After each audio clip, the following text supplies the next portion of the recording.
ቤት ውስጥ ሁሉም ነገር አለ አይደል? ለነገሩ ቅዴ ስላላለቀ ታስፈልገኛለች።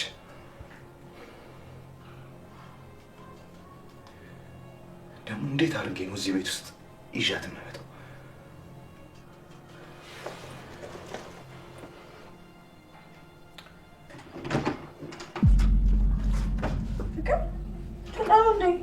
አዎ የእኔ ቆንጆ። ኧረ በእናትህ እኔ እዚህ ቤት ውስጥ ብቻዬን መሆን አልፈልግም። ወይ ለሚዘኝ አትወጣም?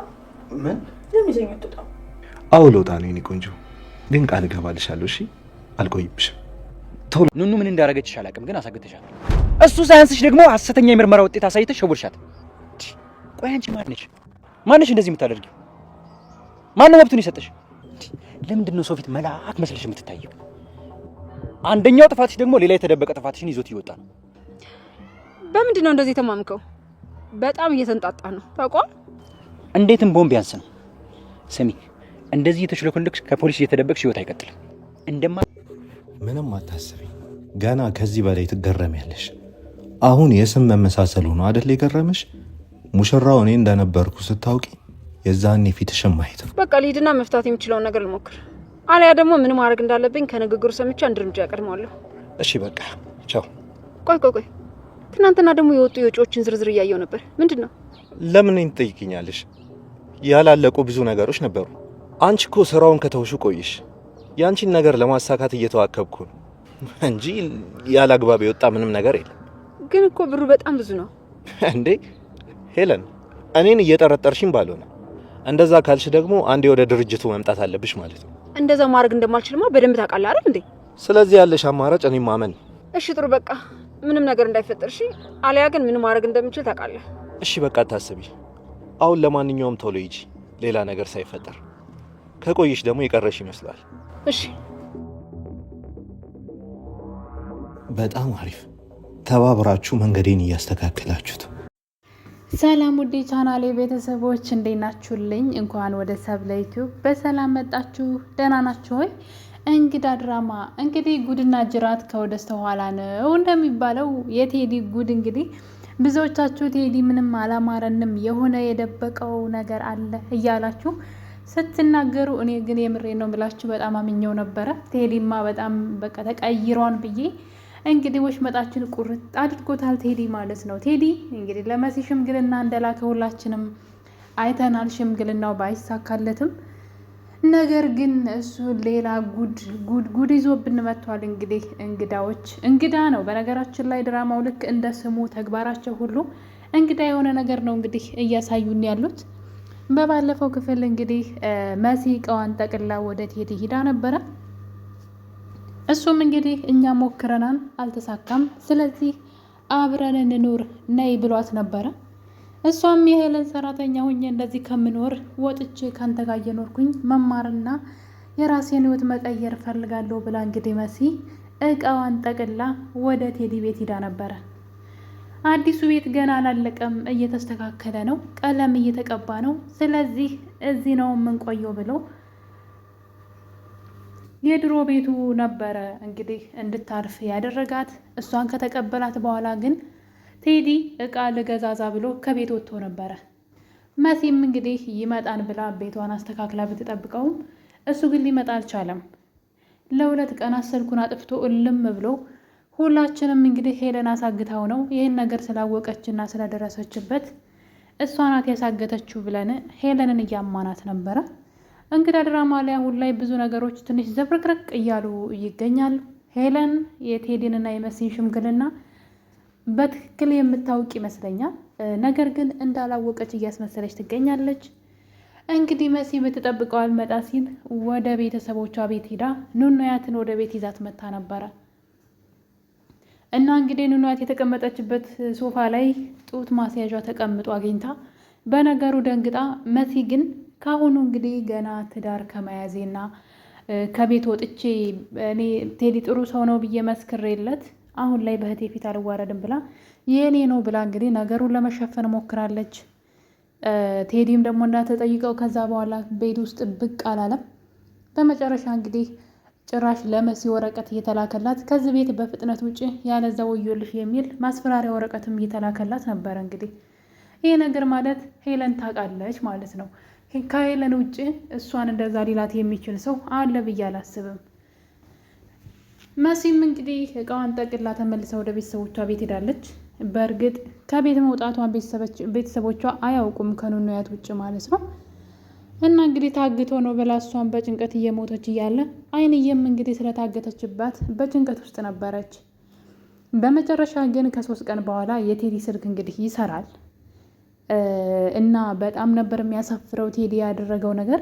አምናውና ቤተሰቦቿን እንኳ ሳይቀር አልሰማም ብላ ከቤተሰቦቿ ፍቃድ ውጭ ይህን ሰውዬ አልወደድነውም፣ ምኑም ቀልባችን አልወደደውም፣ ትክክለኛ ሰው አይደለም፣ ታይ ጎዳሻ ነው፣ ኋላ ትጎጃለች ቢሏትም መሲ ግን አሻፈረኝ ብላ የውሸት ድራማ ሁሉ ሰርታ ራሴን አጠፋለሁ እስከ ማለት ድረስ እንግዲህ ቴዲን ካላገባው ሞቼ እገኛለሁ ብላ በፍጥነት ለዛውም ሁሉም ነገር ምንድን ነው ሰርገኛ መጣ በርበሬ ቀንጥሶ አይነት የሆነ ነገር አስደረጋ እንግዲህ ከቴዲ ጋር ለመኖር ወስናለች።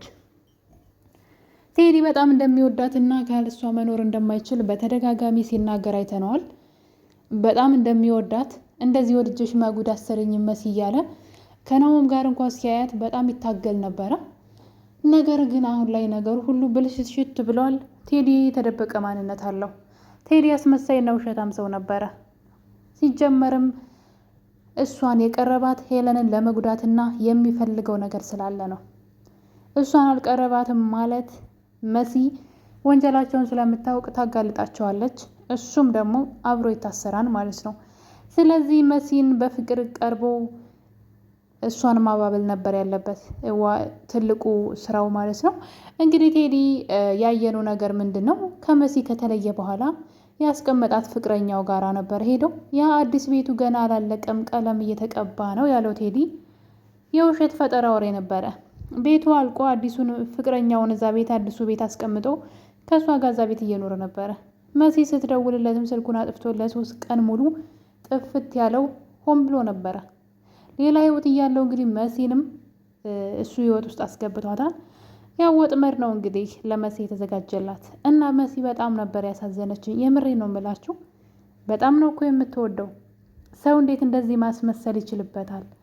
ሰው እንዴት እንደዚህ አስመሳይ ይሆናል ነው የምትሉት? የምር እኮ እንደዚህ አይነት ህይወት የብዙ ሰዎችን ላይፍ የበጠበጠ እንደዚህ አይነት ሰው አለ። በቃ ይሄ ሀቅ ነው። መሲ ላይ የሆነው ነገር የብዙዎች ሰዎች ህይወት ላይ ተደርጎባቸዋል። ሌላ ሚስት ያላቸው ሌላ ፍቅረኛ ያላቸው እናንተን ለጥቅማቸው ሲሉ በጎን እናንተ እንደዚህ ተለሳልሰው ልክ እንደ ቴዲ ሰው መስለው ማለት ነው። ሰው መሳይ ሾካካ መስለው እንግዲህ እንደዚህ ገብተው ህይወታችሁን ብልሽት ባላሰባችሁት መልኩ ማለት ነው። እና እንግዲህ ከቤተሰብ አንዳንዴ ቤተሰብ የሚለንን አለመስማት ደግሞ ምን ዋጋ እንደሚያስከፍልም ከመሲ መማር እንችላለን። ቤተሰቦቿ የሰው አይሆንሽም፣ ምንም አይነው ደስ አይልም፣ ተጠንቀቂ፣ አጥኒው፣ በዛ ላይ ሁሉ ነገር ፍጥን ፍጥን አይበል ስትባል ሙቼ እገኛለሁ፣ እሱን የኔ ይወደኛል፣ ከሱ በላይ ሊወደኝ የሚችል ምንም ነገር የለም፣ በጣም መልካም ሰው ነው እያለች እንግዲህ መሲ በእሱ ፍቅር ተይዛ እሱን ካላገባው ብላ እንግዲህ ከቤተሰቦቿ ፍቃድ ውጭ ቤተሰቦቿ አይሆንም ብለው ሲሉ ራሴን አጠፋለሁ እስከ ማለት ድረስ ደርሳ አሻፈረኝ ብላ እንግዲህ እተማመንበታለሁ ያለችው ቴዲ ሌላ ማንነት ጉድ፣ ለዛውም በጣም የሚያስደነግጥ የሚያስጠላ ጉድ አለበት። እንግዲህ መሲን ሊጠቀምባት ነው የሚፈልገው ነገር አለ። ይሄ ማለት እንግዲህ አቶ ቶማስንም ምናልባትም ቴዲ ላይ ገለው ይችላል ብለን መጠርጠር አንችልም። ምናልባት የአቶ ቶማስ ሞት ላይም የቴዲ እጅ ሊኖር ይችላል ብዬ አስባለሁ በዚህ ሁኔታ። ምክንያቱም ደግሞ ቴዲ ማለት በጣም ድብቅና ውሸታም ሰው ስለሆነ ማለት ነው። ምንም ልትጠብቁት ከማትችሉት በላይ ከሄለን የባሰ ማለት ነው። እና እንግዲህ ሙሽራው ቴዲ ሌላ ፍቅረኛ አለው። መሲን ባያገባትም ባይፈራረሙም ግን ከሽምግልናው በኋላ ሽምግልናው ካልተሳካ ብላ እቃዋን ጠቅላ እሱ ጋር ብትሄድም እሱ ግን ሌላኛዋን ፍቅረኛው ቤት ቁጭ ብለዋል እሷን ትቶ። እና እንግዲህ መሲ ስትደውልለት ስልኳን እንኳን ሳያነሳ ምን ፈልጋ ነው የምትጨቀጭቀኝ? ሁሉ ነገር አለ አይደል እንዴ? ምን ትላለች እያለ እንግዲህ ለነገሩ እቅዴን ሁሉ እስካስተካክል ድረስ ታስፈልገኛለች፣ ስለዚህ እዚህ ቤት እንዴት አድርጌ ላምጣት እያለ ይገኛል። እና በመጨረሻም እንግዲህ ፍቅረኛ ተብዬዋን እህቴ አሁን እየመጣች ነው፣ እኔ ጋር ልትቆይ ነው። እኔ ደግሞ ፍቅረኛ እንዳለኝ አልነገርኳቸውም። ስለዚህ ከዚህ ለተወሰነ ጊዜ ትሄጃለሽ፣ እዚህ ቤት ነው የምትመጣው በማለት እንግዲህ ቴዲ ፍቅረኛውን ከቤት እንድትሄድ አድርጓታል። መሲን ወደዛ ቤት መውሰድ ስላለበት ማለት ነው። በተደጋጋሚ ለመሲ ደግሞ የማስፈራሪያ ወረቀት እየተላከላት ስለሆነ ወደዛ ቤት ተመልሼ አልገባም፣ ወደ ቤተሰቦች ቤት ተመልሻለሁ ትለዋለች። እንደዛም አይሆንም ብሎ እንግዲህ ወደ አዲሱ ቤት ይዟት ሊሄድ ነው። የቴዲ ጉድ መጋለጡ አይቀርም። ምክንያቱም ፍቅረኛ ተብዬዋ ስትደውል መሲ ምናልባት ስልኩ ላይ ካጋጠማት ብዬ ነው እንግዲህ ስልኩን ቁጭ አድርጎት ሄዶ እሷ ከደወለች እና ፍቅረኛው ካነሳችው የቴዲ ጉድ እንግዲህ መውጣቱ አይቀርም። እስከዛ ግን በጣም በሚያሳዝን ሁኔታ አይንየንም ሳይቀር እንግዲህ ያገታት እሱ ነው። መሲ አንተ እናቴን ማግኘት አያቅትህም፣ እናቴን ፈልግልኝ አለችው። ነገር ግን እናቷን ያገተው ማን ነው? እሱ ራሱ በሄለን ትዕዛዝ እንግዲህ እናቷን ያገተው ራሱ ቴዲ ነው። አሁን ላይ ቴዲ እንግዲህ ገንዘብ በጣም ከመፈለጉ የተነሳ መሲን ተጠቅሞ ሄለንንም መጉዳት ይፈልጋል። መጉዳት ማለት እንግዲህ ገንዘቧን ነው የሚፈልገው ከሷ የእሷ የሆነን ገንዘብ ለራሱ ለማድረግ እየሰራ ይገኛል። እና ነገሮች ሁሉ ድብልቅልቅ ብለዋል። መሲ ደግሞ የሄለንን የወንጀል ስራዎች በሙሉ ወረቀት አስፈርማታለች። ሄለን ማለት ነው። እናትሽን እንደለቅልሽ ፈርሚ ብላ እንግዲህ ወረቀቱን አስፈርማታለች። ነገር ሁሉ ዝብርቅርቅ ብለዋል። በዛ ላይ ደግሞ ቤሉል እንግዲህ ሄለንን ፊት ለፊት አግኝቷታል። ኑኑ ያትን እሷ እንዳሳገተቻት ደርሶበታል። በዛ ላይ አይንዬንም ያገትሻት አንቺ ነሽ፣ በፍጥነት ካለቀቅሻት ወዮልሽ እያለ እንግዲህ እያስፈራራት ይገኛል። ቴዲ አሁን ላይ እንግዲህ መሲን እንዳገባት ለሄለን እንድታውቅ ይፈልጋል። ግን አሁን አይደለም፣ የሆነ ሁሉንም ነገር ካስተካከለ በኋላ እንግዲህ እሱ እንደነበረ ለመሲ ሽምግልና የላከው ሄለን እንድታውቅ ይፈልጋል። ሄለንን መበቀል ይፈልጋል። እና መሲ በጣም ነው ያሳዘነች። አንዳንዴ የቤተሰብን ምክር እንግዲህ ያለመስማት እንደዚህ ያደርጋል። ሳይበዛም ቢሆን የቤተሰብን ምክር መስማት ጥሩ ነው። እነሱ በፍጹም እኛን የሚጎዳ ነገር በእኛ ላይ በፍጹም አይሳሳቱ። እናት አባቶቻችን ማለት ነው። የሆነ ነገር ሳይታያቸው እንደዛ አይሉም፣ የሆነ ነገር ሳይከብዳቸው እንደዛ አይሉም። እና አንዳንድ ቤተሰብን ቆም ብሎ ማዳመጥ ጥሩ ነው ብዬ እላለሁ። እንግዲህ መሲ ቤተሰቦቿን አለማዳመጧ ምን ያክል ዋጋ እንዳስከፈላት ተመልከቱ። ቴዲ ያልታወቀ ማንነቱ አሁን ላይ ግልጽ ሆኖ ወጥቷል። ሄለንንም መሲንም መበቀል፣ በእርግጥ መሲ ምንም አላደረገችውም። እሷን መረማመጃ ማድረግ ነው እንጂ የፈለገው ምንም ያደረገችው ያስከፋችው ነገር የለም። ነገር ግን መሲን የሚፈልጋት ሄለንን ለማናደር ነው።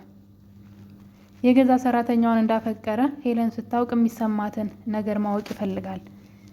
ከእሷ ሰራተኛዋ ተሽላ ማለት እሷ እንደዛ ገፍታው ስትሄድ እሱ ደግሞ ሰራተኛዋን አፍቅሮ ማሳየትና ማናደድ ወይም ደግሞ የእሷ ጥላት የሆነችውን ሰው እንዳፈቀረ ማሳየት ይፈልጋል። ነገር ግን መሲ በጣም ነው ያሳዘነች። አሁን ላይ ምን እንደሚበቃት እንግዲህ ምን እንደምትሆን መሲ የሰራችው ስህተት ምን ያክል ዋጋ እንደሚያስከፍላት ያው ከዚህ ቀጥሎ ታይዋለች ማለት ነው። እንግዲህ ቤሉልም ሄለንን አስፈራርቷታል። ቶሎን አይንዬን ልቀቂ ብሎ በቀጣይ ክፍል እንግዲህ ሄለንስ አይንዬን ትለቃት ይሆን ወይ? ሄለን ቤሉል ቤቱን በእሷ ስም ልታደርገው እንደሆነ ያወቅ አልመሰላትም። በቀጣይ ምን ይፈጠራል? በጣም አጓጊ የሆነው እንግዳ ድራማ የዛሬን ይሄን ይመስል ነበር። በቀጣይ እስከምንገናኝ ቸር ቆዩልኝ።